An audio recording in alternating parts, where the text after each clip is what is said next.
Well, hello. How's everyone doing out there? And welcome. It's another Tuesday. It is the Progress Report. I'm your host, Dion Sage, and it is a joyous day. It is Tuesday, January 19th. It's Tuesday, January 19th. Close that door, please. I told you guys I was going live, and now I'm live telling you guys I'm live. This is why you need to do things before I ask you to. I want to apologize about that. It's very difficult being home trying to do the show. My little cousins don't understand the concept of time. And I know all of us have to deal with that with our children, bumping in and out, young ones, because young people at the end of the day, they're still not understanding it's an entire pandemic. But one thing I can say to every child out there, the big orange idiot leaves tomorrow morning, and we could not be more happier because I guarantee now with him gone, we can start getting some real policies for coronavirus. And I'm just saying, I just been rejoicing and celebrating all day that it's the last day. It is the last day. Somebody said to me, they said, Dion, what are you going to do now that Donald Trump is no longer president? You can't do the Trump voice. I said, why can't I? I said, because I'm pretty sure days afterwards, we're still going to be dealing with news lines about Donald Trump. Remember, he's still wanted in a country for murder. People. He's still wanted in a country for murder. Not just that, the impeachment trial will still be going on. And good old Kamala Harris, will be presiding over that entire impeachment. I couldn't be happier about that. Well, possibly because according to the rules for a sitting president, it's supposed to be the Chief Justice of the Supreme Court. And it's not the same. And Chief Roberts said that he really doesn't want to do it. He's tired of it. I don't blame him. I wouldn't want to do it. I mean, to literally have to preside over two impeachments. Most Chief Justices don't even get one in their lifetime, but Chief Roberts got two by the same president. That's hilarious to me. And this all couldn't have come any better in a week of change, of true change, in my belief, with Kamala Harris being the first person of color and the first woman to be elected as vice president of the United States of America. I couldn't be happier. And it came this week that the inauguration happens. It's not by coincidence that I believe that it happened the week that we celebrate Martin Luther King Day. And we have just celebrated his birthday on the 15th. May I say from the bottom of my heart, happy birthday, Dr. Martin Luther King Jr., and thank you for the greatest sacrifice that you had to do, trying to argue with white people about their privilege. And we still argue that to this day. You would have thought, many people would think that, hey, that was many, many years ago. Dr. King was a lifetime ago. When the truth of the matter is, my grandmother who's sitting downstairs will be 82 this year, and she lived through Jim Crow South, and she lived through racist governors and KKK members as mayors and leaders of the cities and towns. But one thing that they always had was hope.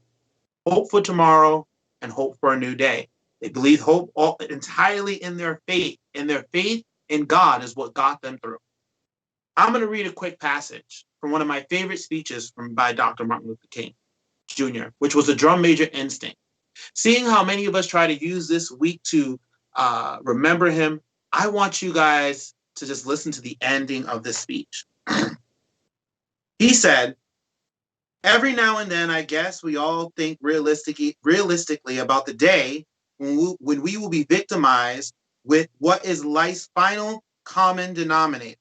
That's something we call death. We all think about it, and every now and then when I think about my own death, I think about my own funeral. And he says, I don't think about it in a morbid sense. Every now and then I ask myself, what is it that I would want said?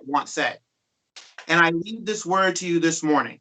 If any of you are around when I have to meet my day, I don't want a long funeral. And if you get somebody to deliver the eulogy, tell them not to talk too long. Every now and then, I wonder what I want them to say. Tell them not to mention that I have a Nobel Peace Prize. That isn't important.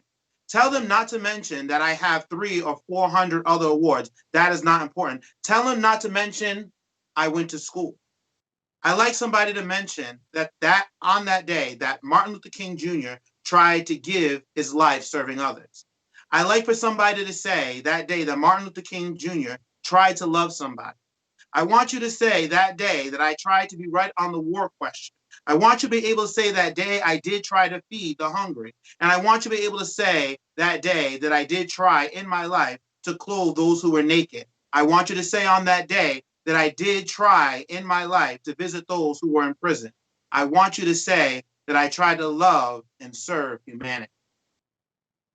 And that's what it should all be about. As we move forward, many people were questioning within ourselves what's going to happen tomorrow. And quite frankly, let's be real. I'm one person myself who is very scared. We see the military trucks. We see the military trucks. We see the state troopers all guarding the state capitol. It is a scary time. But I want everyone to think about this. Think of what Dr. King said in his words. How do we want to be remembered moving forward? And with that said, we have a wonderful show for you today. We have my good friend Taylor Neptune here. This is his first show of the year of 2021. Oh no, so you already know he and I have a lot of tea to catch up on. That's funny, tea, Taylor.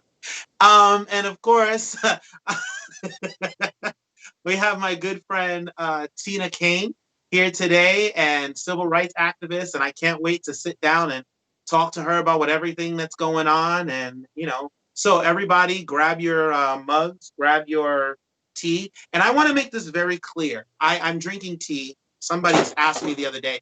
They said, Dion, what do you have in your cup? And I said, tea. They didn't want to believe me. So here's the tea bag, okay? But with that said, without further ado, let me welcome my good friend, Taylor Neptune. Hello there, everyone. And hi, Dion. How are you? I'm good. Better. Had a bit of an interruption, but It's like that. What can I say? When you're home, you're home. that's true. When you're home, you're home. And there's nothing that you really can. I mean, you That can one. find people and things like that. So, Yeah. Taylor, Happy New Year, by the way. This is your first time on the show for First season show. 2. Yeah. Yeah, how's everything going with Tea with Taylor? I see you're up there consistently on Mondays and Fridays and doing your thing. Yeah. And it's been good. I've been really enjoying it. I'm back for season 2 as well with T with Taylor. Mm-hmm. We're thinking up some fun things to play with this month, this coming February for Black History Month. And I'll keep you guys posted with the social media for that one. But yeah, it's been great. I've been really enjoying it. I left off with the Eat, Pray, Love chapters, which was a little bit more in depth, and now just expanding on some things that interest me, and hopefully everyone else. Um, and then, as you mentioned earlier, the inauguration and Martin Luther King Day, and we're kind of like right in between the two of those. It's a little scary. It's a little concerning, as the state of the world has been for a while now. So I'm just focusing on that right now. I mean, the great thing is he finally conceded. That's the great thing. After losing multiple times. He gave his farewell address a few hours ago today, and he went in and said that that it all comes to an end. And as soon as he said that, I just heard the heavens open up. I heard the trumpet sound, and and the lights just started coming down, and I was like, oh no, this is the day. Yes, Lord. Yeah, no. But he had to be told multiple times that he's the loser, but finally admitting it and finally stepping down. I was honestly still waiting for him to get pulled out by his ankles, but we still have the time to see that. And I am not drinking tea, by the way. I see that. I see that you're not drinking tea. That's fine. That's fine. No judgment here at all.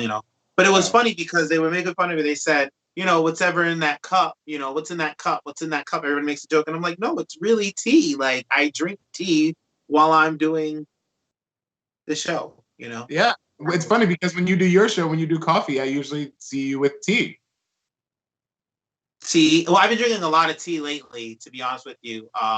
Which is kind of cheating. I know it says coffee with D, but I've been drinking tea. But yeah, I've been kind of cheating with the coffee. You know, the hard thing in life out there, everyone, is that, is getting old.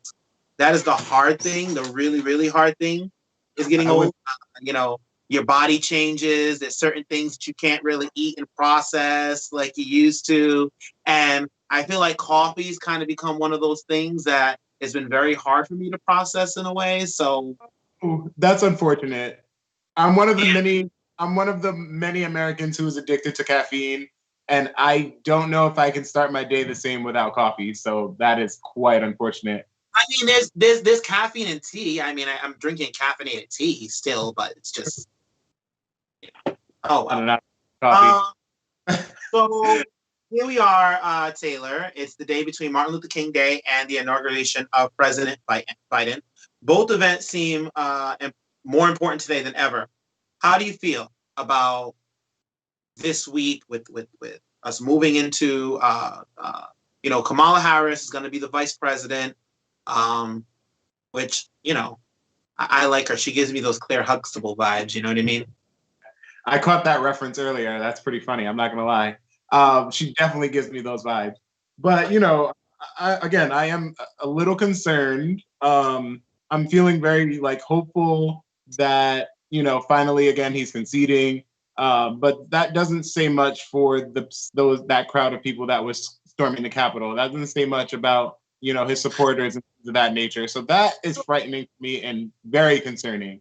You know But what's even more frightening is the fact that Senator Ted Cruz and Senator Josh Hawley, are sitting there completely overcompensating, continually looking yeah, like fools. I mean, when you go on Fox News and Fox News makes you look like a fool as a Republican, you're a fool. Let's yeah. seriously. and And and, and draw attention to the Black Lives Matter rallies and things of that nature, but they are shying away from shining the spotlight on the storming of the Capitol and the things that happen on the other end of the field. And when you were speaking about MLK or Martin Luther King Jr., he also was arrested over 30 times as his time as an activist. And that's not something that's light. That's not a small thing, especially in this day and age. Being arrested once can ruin someone's career. But he kept pursuing, he kept going for it, and he did it the right way.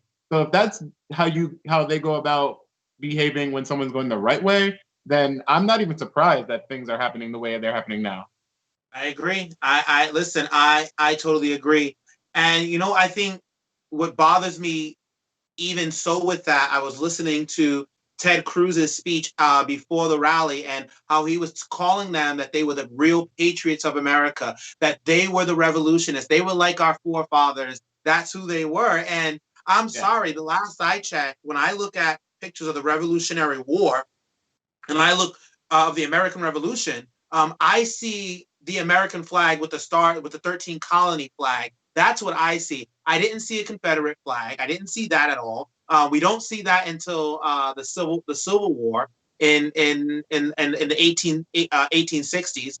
So what were you really fighting? What are you really fighting for? What justices were you really fighting for? They're trying to steal our country. What do you mean they're trying to steal our country? You know what? You should also. There's a video. It's a 10-minute video, Taylor. I was watching it the other day. It was about Wilmington, South Carolina, Oh, and how Wilmington, South Carolina was a developing town where they had where we had businesses, where we had the politicians, and it was all part of the during those times. It was the Republican Party. Don't get me wrong. And let me make this very clear: the Republican Party of the 1800s is not the Republican Party of 2020. There's a oh two no. different parties because what had happened was the people, the white men of those towns, they tried. What they did was they villainized black men and black women and villainized black people to take over Wilmington. It's a wonderful video. I'm going to send it to you tonight so you can watch it. I'll have to see that. Pretty much what happened with Central Park in New York City. I don't know if many people know that, but Central Park was a black and like owned area that was inhabited by only black people, and it was taken from them. It was bought by other people before even considering that black people had owned it, and kicked them out and created Central Park. So again, that's very, very, very similar to what happened there, and I would be very interested in seeing that video. Right, right, and we're definitely going to share those videos on the video on social media. The other one is I like when learning about Tulsa, Oklahoma over the past couple of years. There were so many different areas that we as Black people began to develop, then knocked down because of racism, because that same thinking, we're going to take our country back, we're going to take our government back, that this government, and in that video, they showed the depictions of newspaper articles of what was said about the Black leaders during that time, and all them and wild men and all the things of that nature. Again, working towards villainizing an entire race, like you said. That's insane. It started so soon and caught on so quick that even now we are fighting against those kind of thinking. And it's funny because I seen a meme. Remember the movie Django? Oh yes, and that was Samuel Jackson's character in Django. So he's sitting in the chair and he's shifting his brandy glass, and he says, "They're not mad about Joe Biden become president. What they're mad about is that colored girl being vice president. Not mad about Joe Biden becoming president. They're mad about that colored girl becoming." And it's crazy because you really think about it. Is that what they're upset about? You look at the term of Barack Obama. You had Barack Obama, the first Black president, and now the Democrats bring the first woman of color to be vice president of the United States, and could possibly be the front runner if Joe Biden decides not to run, because he did say he's only doing one term. Possibly the front runner in 2020. That we can get into too. I know we're going to take a commercial break at some point soon, but Miss Kamala is making history in more than one way, and with her being a woman, just being a woman alone is bringing farther representation into our government that we have long needed. 100 years, women couldn't even vote. Women couldn't vote more than this for over 100 years. Mm-hmm. Now we have it, and now we are having this woman making history in multiple points in her career by just being there. Like, that's saying something. Mm-hmm. That's saying a lot. That's saying a lot. And when you sit down and think about the women's suffrage and what women have had to go through, Kamala Harris alone, just even being able to make the ticket to be as the vice president was huge to women. But for the election of Joe Biden and Harris, this is the first woman that's going to be the president of the Senate of the United States. This is the number 2 position in our country, and I couldn't, my inner feminist is like, yay, It's like, yay, yay. I know you're gonna jump through the screen and choke me for that one. Oh my but so we're gonna go to commercial. We're gonna go to commercial, and when we go to commercial, I'm gonna come back with my good friend and community activist Tina, and then we're gonna be talking to Taylor a little bit later on today. But you guys don't go anywhere unless it's just to refill your drink and come back. We'll be right back. For our next full spin, we're doing a visual album of non-stop drag set to the new album Disco by pop icon Kylie Minogue. Join us on Tuesday, January 26th at 9 p.m. Eastern. Co-hosted by Georgia Flew and Magenta with a J, and featuring Champagne, Briar Blush, King Percocets, Emmy Great, Ubi Aaron, The Fancy Drew, Trisha Carrington, Poison Envy, Whisper 6, Nicola Nix, Raquel Surprise, Jean Decay. We'll also be raising funds for the Network Lorette, so join us for Kylie Minogue's Disco on Tuesday, January 26th on Magenta with the J's Twitch channel.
Hello, and we're back. Great conversation with Taylor. It's always great to just sit and chat with your friends. Thank you, Taylor, for coming in. And next, I get to talk to another good friend of mine. Many of you know her. Some call her Superwoman, some call her Wonder Woman, some even may call her the Empress Supreme, but I call her I'm a woman. Tina Kane is a retired Air Force brat and has lived in several states as well as a handful of countries. As a first generation American on her mother's side, one of the greatest accomplishments was receiving her master's degree in chemistry from the University of Minnesota.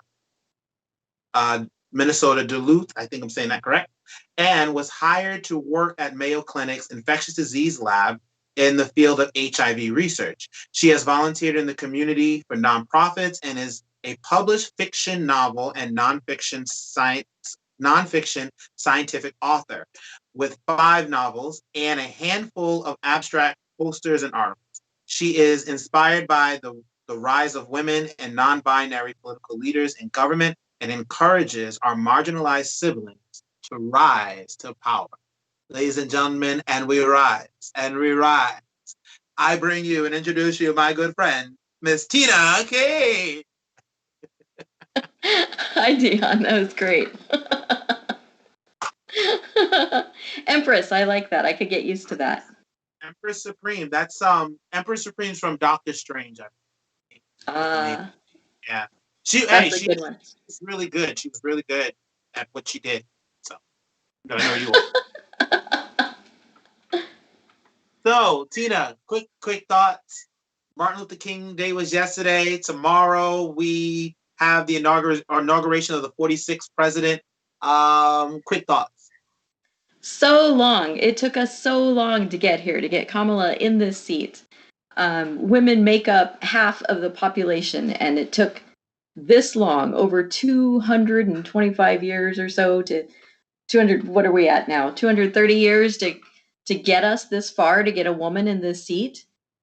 Why did it take so long? Even, and I know we celebrate her as a Black woman. I also celebrate her as a West Asian woman because being from my mother's family's from Southeast Asia, so we try to take little parts of people that we love and we want to emulate, and so just to have her in that seat has taken so long, and I'm so happy to be able to witness this and share this with the women in my life. Nice. And I find it a breath of fresh air that that she'll be entering as someone who has demeaned women, degraded women for more than just his term as presidency. He's leaving, and she's coming in to take that seat. I find it exciting for women, period. I find it a huge win.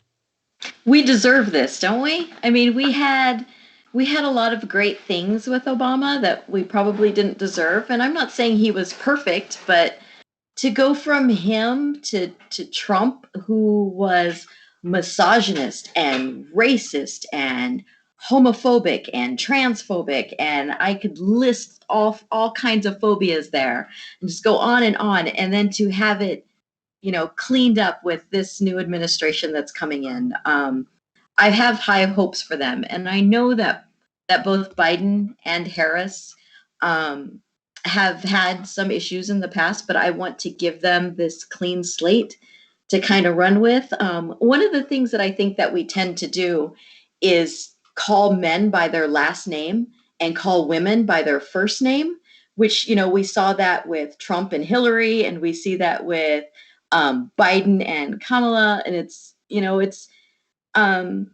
that unequal playing field that women have to be on, and not just women, but all of our siblings in our community and our non-binary siblings as well, and our trans siblings. But we don't have that even playing field that a lot of the men in government have, and I think it's time to take that table and flip it. I agree. So with that said, there's been like an influx of women not just taking state legislation, being elected state legislation, or executive branch seats. Also within the judicial system, there have been a lot of women. I know in Texas, there was an influx of women of color who have taken benches in Texas. Same thing with in New York. In New York, how does that also make you feel, knowing that it's not just in the legislation, it's not just in the executive branch, but it's also the other areas where there's a lot of help needed? How else does that make you feel in that? It's amazing to see that kind of change in local government, because that's where we see a lot of the change that happens immediately in our day-to-day lives. We have a lot of focus on, the bigger positions in the high three branches of our government, but it's that local government where a lot of instant change is going to happen. So, we've got school boards and city councils, and we've got councilmen and council people at large. But that's where we're going to see that immediate change. And so to see that turnover where we can get more representation in there, get more people of color, get more non-binary siblings in there, get more of the LGBTQIA plus community in there, where we can see ourselves represented in government. And I think that that we need to keep that momentum. Now's not the time to just sit back on our laurels. And I think that was something that happened with, Obama. With it's like, oh, okay, we've got a Black man in the presidential seat, so we can kind of sit back a little bit. And even in our own community, where we were like, we have the right to marriage now, so we can kind of sit back a little bit. Why do that when this is our momentum? Let's keep it going. This is a start. Let's build on this and make this better. Let's have, our first, Native American president next time, or let's have our first trans woman in the seat of vice president and president. Let's have some non-binary siblings on the Supreme Court. Let's keep this ball rolling. Mm-hmm. And I mean, one thing I have to say, like, do not get me wrong. I've been very critical of Joe Biden all during the primary, because I did not like his comments from 1977, nor did I like his supporting of the 1994 crime bill, nor did I like the fact that he supported the Iraq War. However, as president-elect and as he moves forward to his administration, he's really diversified his cabinet. And I have to say that pretty much impressed me. I saw before we went on that he plans on appointing the first trans person to a cabinet seat, and I think that's groundbreaking to do. Period. You look at Mayor Pete Buttigieg will be sitting out there, sitting in the cabinet, among other people. What type of policies do you expect to see come out of this administration if they are all confirmed by the Senate?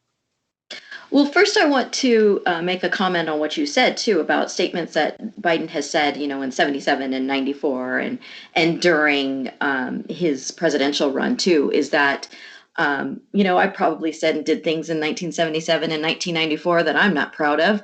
Of course, in 77, I don't even remember what those were, but something that my partner says all the time is the best kind of apology is change behavior. And there are things that Biden has done in the past. There are things that Harris has done in the past. And sometimes we do these things in order to get, other things passed, or in order to get our voices heard. Let me kind of deal with the devil over here on the side so that I can work this over here and try to make change when you don't have power. But now that they have power, we're starting to see that in his cabinet choices, and let's see what this will bring about. This is his time to shine. We don't have to, hold him to what he said back then if he has, true change in the things that he's doing. And we're starting to see that in some of these cabinet choices. Some of the first things that we'd like to see in policies, obviously, is a lot of these rollbacks that he's starting to talk about. Keystone Pipeline, rolling that back. The Paris Agreement, being involved with the UN, those types of things. If we can get some policy changes back into having clean air for our environment, these types of things are good starts. If we could get that LGBTQIA plus page back on the White House website, these are starts. Get our trans siblings back in the military, and not having these ridiculous attacks on these marginalized groups. That's what I'd like to see in his policies, is to back up what he's been talking about in the last couple months. And you know what I would add to that, and also the Justice Department really pursue violations of civil rights, because that's one thing that has lacked in the Justice Department over the 4 years under Donald Trump. And let's be real, we watched acts all over television, all through our YouTube, Facebook pages, acts of violations of civil rights and human rights. So I'm pretty excited because I do believe Joe Biden wants to do the right thing by people, and so I'm excited about that. And we're gonna have to wait and see. But I will say this, to everybody out there, my glasses on. Joe Biden does something dumb, I'm roasting him right here on the progress report. I'm letting you know that right now, I'm roasting him. But other than that, Joe, I'm waiting to see. President Biden, I'm waiting to see. Vice President Harris, I'm waiting to see. And I'm excited. I did vote for them. I will make that very clear. I did vote for them. I did as well. And I think it's fair to hold them accountable without having to go towards, cancel culture. It's, hold them accountable. Let's see if they can make change.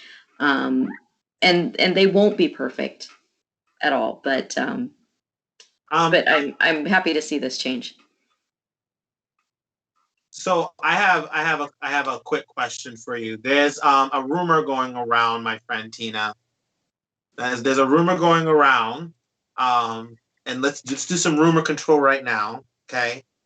On top of being an activist and a mother and a future and you're supposed to be future grandmother soon, right?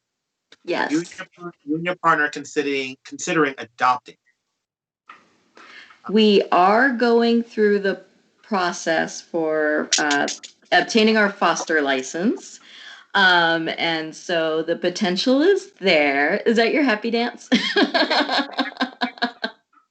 We're still in classes right now. It's been exciting to see that some of our friends in the community have also gone through the classes. And so I've been reaching out to them as well. We're all kind of having our own little group support system going on. And, there are some really helpful LGBT parent groups that are on Facebook. Some of them are really stuck in this really scary heteronormative kind of thinking, which I'm hoping that we can change that around, because we like to have our thoughts shared on Facebook. But yeah, so that rumor is true, that we are in the fostering classes. The potential for adoption is out there, and so that's one rumor I can answer. Hey, I'm sorry. I'm so mushy. Because I was talking about getting older. You get older. One of the things is, like, we get mushy when it comes about children. It comes around children and things like that. Not to say that I'm planning on adopting or anything anytime soon. But I do think that it's important in our community, in our marginalized community. There's so many young people that go without homes. There's so many young people that may not have a fair shot, and even if it's just being a foster parent for a moment, you don't know the amount of healing you're able to do in just a small moment, or years, or just the amount of healing you can do when you can just simply give a kid a warm meal that, like, I've never had waffles before with extra syrup, and that just, they start smiling from ear to ear. So it's just a beautiful thing. So congratulations to you and Trish. Yeah, I know she's listening. Congratulations to the both of you. Well, we need you to keep coming by so that you can teach him how to bowl, right? Yeah, that's, you know what? Listen, speaking of teaching how to bowl, I took the 10-year-old twins bowling, and I was trying to teach them some things of bowling. Um, and then they watched me bowl, and they said, "Yeah, we're not going to bowl. We're not going to." So the trick in coaching kids when they, is not showing them that you know how to bowl. So I have to do the other things. I'll be happy to do that. I love teaching kids how to bowl. Um, with with that said, we're gonna bring our friend Taylor back in, so we get real, so we get real serious about some things that we need to talk about, changing the world and stuff. Yeah. Well, hello, guys. Hi, Taylor. I love how he brings me in on a serious note. I just want to share too, Taylor, that I'm also not drinking tea. I mean, it's that kind of I know, even our producers over there like, ha, I'm not drinking tea either. Ah. You know what? I can't. I'm not gonna lie. I'm proud of you, Dion, for keeping up with what you said you were gonna do. You were having a dry month. I'm really proud of you for keeping up with that. It's not saying that I haven't been drinking. It's just not drinking as much as I had before. Ah, I see. Okay, clarification. Okay. I've been doing. I have partying with the shots, line up. Everybody knows, shots lined up, chest shots, butt shots, all that stuff. We did shots. Okay? I was listening to you with good intention, so I made it more than what it was, I guess. But I also was listening in on the conversation with you and Tina Kane, and you guys that's being no detail. Had a lot to say. Just getting back to the political front just a little bit. I do want to say, congrats to Harris and Biden campaign again. I'm excited to see what they're going to do, just like you guys were talking about. I'm excited that one of the first things about his policy that he's laying out for us to see was the student loan forgiveness thing. I know there's a few bumps in the road there, and there's a lot to figure out with that. There's like $1.5 trillion in debt, I think, or something along those lines. But I talked about that on Tea with Taylor, and it is a huge problem that goes untalked about. So I'm glad that's one of the first policies he's laying out, and also laying out a Corona package, which is being put in play even before he gets in office. So I'm glad that he's placing these things ahead of him and making these strides to fulfill the things we are hoping for. Let's be real. Joe Biden is a leader. What leaders do is they take a step back. They take themselves out of the situation, take a step back and say, what's going to be better for the greater whole, for the whole. So we're like, yes, this is great, but I think also 4 years felt like 40 years, and we forgot what it was like to have a real leader to stand up there and say, hey, look, I have to do what's best for the country. So if that means we have to shut down for 100 days so people can be safe and protected from a virus that we don't understand, then so be it. That's what a real leader does. And they have a plan. They execute the plan. And when the plan doesn't work, they don't make excuses and blame and point the finger. They say, hey, it didn't work. We're going back to the drawing board.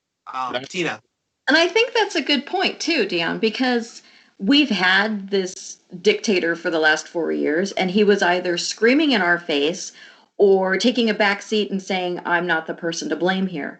And I think that this might take a little bit of time for us to, reel ourselves in from this PTSD that we've had from this orange monster and move forward and say, okay, this is what a leader is like. This is what we're supposed to do. Look, he's actually doing something.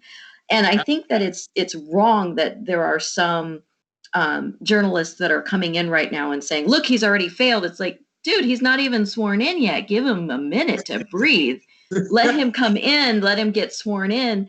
Let him put his policies in front of our lawmakers, and then let's move forward. But, let's let him in there first. Let's let him in the door. And I think that was something we wanted to do too, seeing Trump coming in and saying, for decades, people of my generation was saying, forget the politicians. We need a business person in there.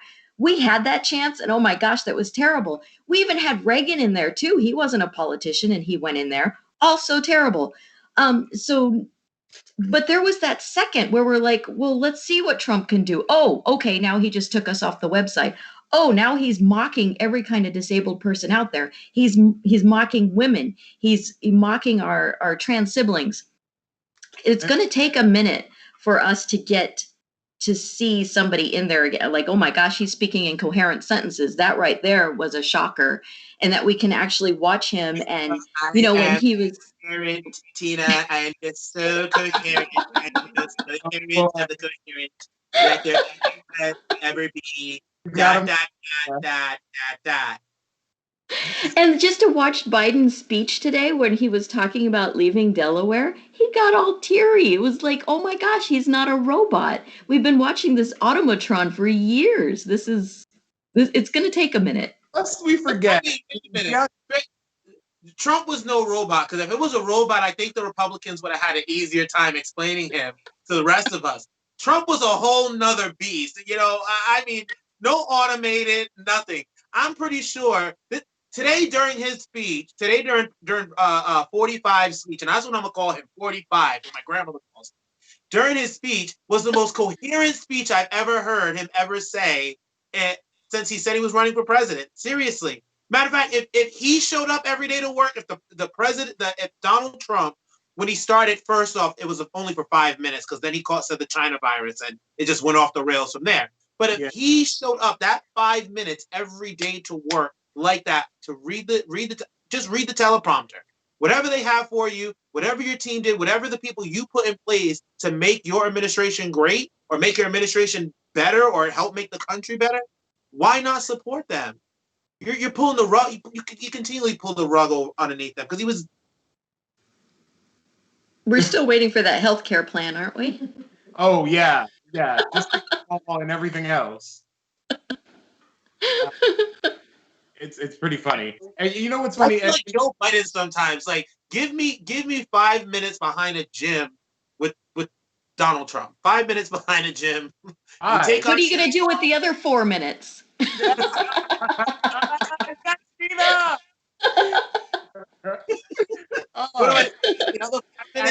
What you guys were saying earlier about like his comments in '77 with Biden, you know, I enjoy hearing him speak, and I did see part of his speech today. But one of the things that caught my attention from the debate was when Trump brought up the whole predator comment about super predators, as Trump called it, but that's not exactly what happened. I did look into that because I wanted to have some due diligence, knowing a little bit of history about Harris and Biden. And he actually, if you look into that speech where he was talking about predators in the Black community, he was actually pleading for help. And he was actually, he was not, you know, at the best, he didn't have the best words for it. He didn't say super predator either. He said, I'm afraid that if we don't help this community, this marginalized group, that they will become like predators. And that stuck with me. And I'm like, for all this time, he's been trying to make these moves, these forward moves to help this community and to help the LGBTQI community. And like we talked about earlier, representation really does matter. And he's showing us that. And I hope it continues too. Oh yeah. I hope it does continue. I just wrote a book. I have to say to the activists, you know, one thing I would say to activists that I don't think we should be just relaxing in the seat of like gradualism. I don't think we should just sit here and like there's still a lot of other work that needs to be done, because we still have to remember 70-something million people voted for Donald Trump.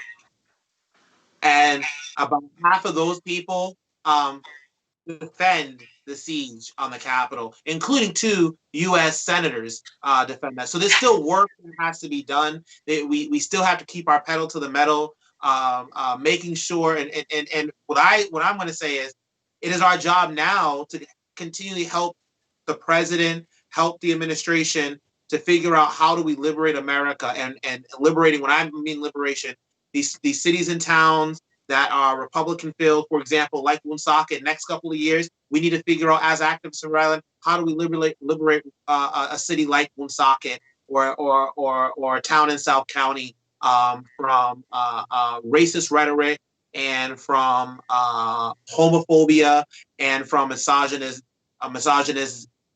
towards women. Sorry. With the and you know, it's funny you say that because I don't know if you asked about the other rumor that we heard with There's a lot of rumors. Yeah, Tina Kagan, you got some buzz. It's rumor control today. It is rumor control today on For the Progress Report with DC.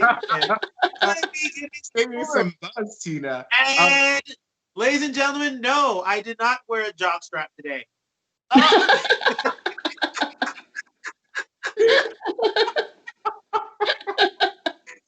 I heard that rumor.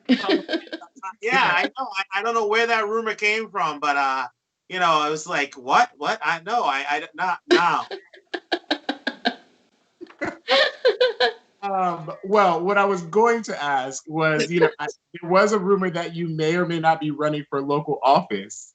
How much truth is there to that? That's a good rumor. I'm curious about your sources now. You guys get around. I've been considering it. There are some little birdies that are over in my corner that are can be persuasive. So we'll kind of see what the future holds for me. You know, I have some things that are going on and some people that I'm talking to. So I'll leave it at that. I'm considering it. Hey, okay. I'll have my people call your people. That's what I heard. That's right. Right. We'll do lunch. We'll do tea. Wink, wink. And whoever that little birdie is that's giving us these rumors, you know, you be careful because I just want to let you know the Empress Supreme is looking for you. Okay. Yeah, I heard that intro. That was everything. You gotta lock your doors and close your windows. She's coming for you. No, I'm in a disclosed location. It's okay. Witness protection. So, on a more serious note, with this rainbow wave, which has been a highlight for our community, of elected officials all through the country, elected in legislative branches, executive seats, also justice, judicial seats. There's also have been some. Fortunately, it's heartbreaking. It's heartbreaking, but there has been a rise in the number of suicides among LGBTQIA plus youth. What are some ways that you know? And I have to give you, you know, one thing through adoption and things of that nature, because I know there are kids. I know there are children that who identify as one of the letters LGBTQIA plus that feel alone or are kicked out their homes or run away or have to deal with ridicule at home or and things of that nature. What is some way that we as the activists or we as people who are older in the community, how can we make sure that these kids feel loved? Oh, that's a deep question there. And I think it's important that we as elders in our community, certainly me in this older generation that I don't want to admit that I'm part of, us as elders in the community, we need to make ourselves accessible. We can't close ourselves off and say, you know, you youngins, you millennials, you know, this and that and whatever. You know, we need to share our stories. There are many of the younger generation that don't know a lot of the fight, who don't know about Stonewall, who don't know about Matthew Shepard, who don't know some of these stories that started the fight for not just equality and marriage rights, which is kind of where conversations kind of start and stop, but just the fight to be alive and the fight to be our true selves. And I think that there's a lot of compassion and empathy with us as long as we don't shut ourselves off.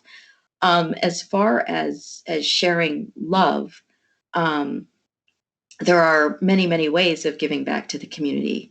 And, my heart breaks for a lot of the children um, who are being quarantined during COVID, with families that who don't acknowledge them, don't acknowledge their gender identity, don't acknowledge their sexual identity. My heart breaks for them that they don't have their community around them, even in the time where we have celebrations that happen during the summer. And, we had to show who we were in different ways by a march that started for a lot of us with, Martin Luther King Jr.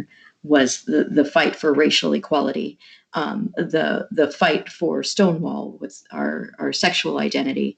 And to be able to, to put on glitter and makeup and tutus and express ourselves in our truest forms, where we could say, this is what I feel like on the inside, and I'm trying to put it on the outside. So I think sharing our love then with the younger generation is vital to make ourselves accessible, to reach out to as many people as we can. We all know young people who might be in our families who are struggling to come out or just to be seen. Maybe they're not even in our community, but they just want to be seen and validated for who they are. And so I think it's important to learn empathy, to share feelings, to share true moments with people, not just with young people and children, but we've gone through a lot in the last 4 years, and it's important for us to grow and to be better versions of ourselves and reach out to one another and tell people next to us that we love them. Yeah. Very true. Very true. I agree with that more. I definitely feel that, even being somewhat a part of this younger generation and not really at the same time, being armed with information, knowing there are other ways other than, ending your life, other than being unhappy, just, knowing that there are other avenues, 100% helps, if not bare minimum. Thank you guys. This is something that's always been close to my heart. And let me tell you, to any young people or adults that are out there that are working with young people, there are hotlines out there. There are people out there that will take a phone call, talk. There are programs out there for young people. Find ways to get them involved. And find them ways to get them involved. When I was a kid, I was able to go to YPI, Youth Pride Rhode Island, and to be around people who were questioning or discovering themselves. Or even there were some kids in there that who were allies to the community, and they wanted to learn how to be better allies. So I think that's very important. But with that said, unfortunately, we got to take a quick little break. So don't go anywhere, because we'll be back with our final thoughts. Stick around.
We are back. I'm sitting here having a wonderful chat with my good friend Taylor Neptune and my good friend, the Empress Supreme, Tina Kane. That's going to be your nickname every time you come on the show now, Tina. Empress Supreme. I'll take it. I'll take it. But we have a, every once in a while we're able to take a question from our viewers. And we have a question from one of my good friends from Rhode Island's Imperial Court, former Emperor Roy Singleton, otherwise known as Sin Boy. We have a question from him to our panel and myself, and I want each of you just take a quick answer. He says, a question for either of you.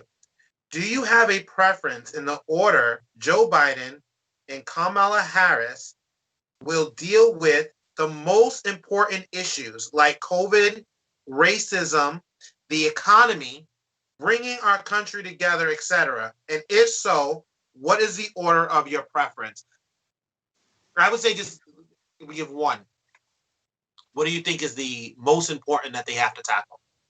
Tina, we'll let you take this away. Yeah, I'm going to go with COVID for this one. And the reason is that we are in the middle of a global pandemic, and we can't forget that. The scientist in me just has been just foaming at the mouth because we have not been listening to Dr. Fauci. We have not been listening to the experts. And when we have COVID in our forefront like that, we are dealing with issues of joblessness. We have insecurity with, job insecurity. We have food insecurity. We have homelessness. We have healthcare issues. We have indigenous populations that are dying by the thousands. We have over 400,000 American citizens who are dead now because of the way that this has been handled. And we are barely at a year mark from when this crossed our borders into the United States. It's unbelievable. I mean, this is the equivalent of several jumbo jet airliners crashing every single day. And that people are just, blowing this off as saying that it's a flu is incredulous and horrible.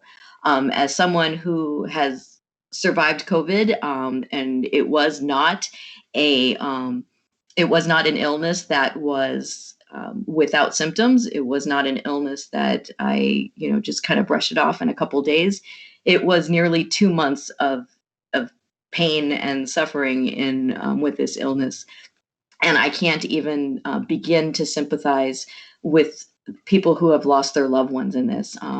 And to not take it serious really leads to a lot of more issues down the road. So COVID is absolutely first priority. Without that, we're losing thousands and thousands of people, and not just their deaths, but jobs, homes, health. We have genocide. Yeah. Yep, I agree with that. I totally agree with that entire sentiment that COVID is the number one issue that President Biden and Vice President Harris and their team is going to have to tackle in order to move forward.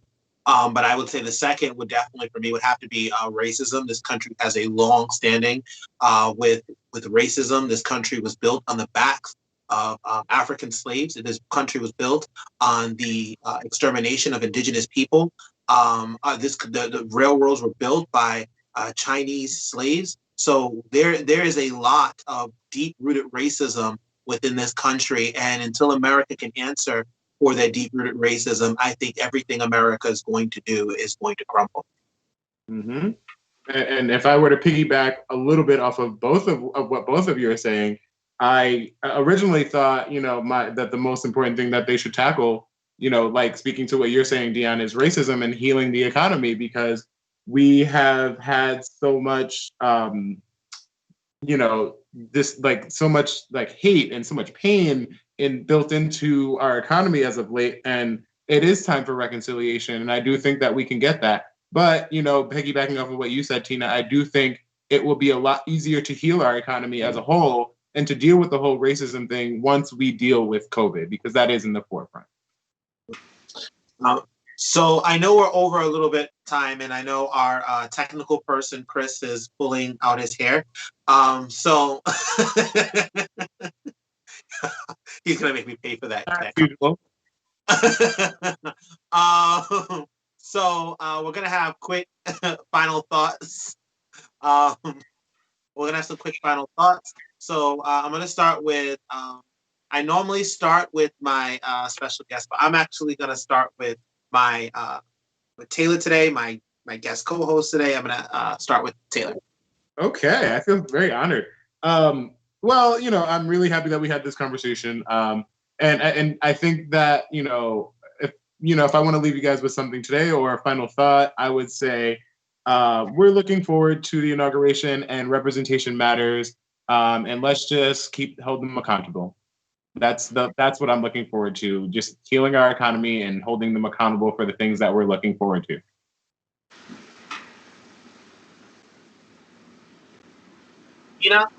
Final thoughts? Yep, I'm going to have to, obviously agree with what Taylor just said, but also I'd like to encourage, people of color, also women, non-binary siblings. We need to continue this wave so that we have representation.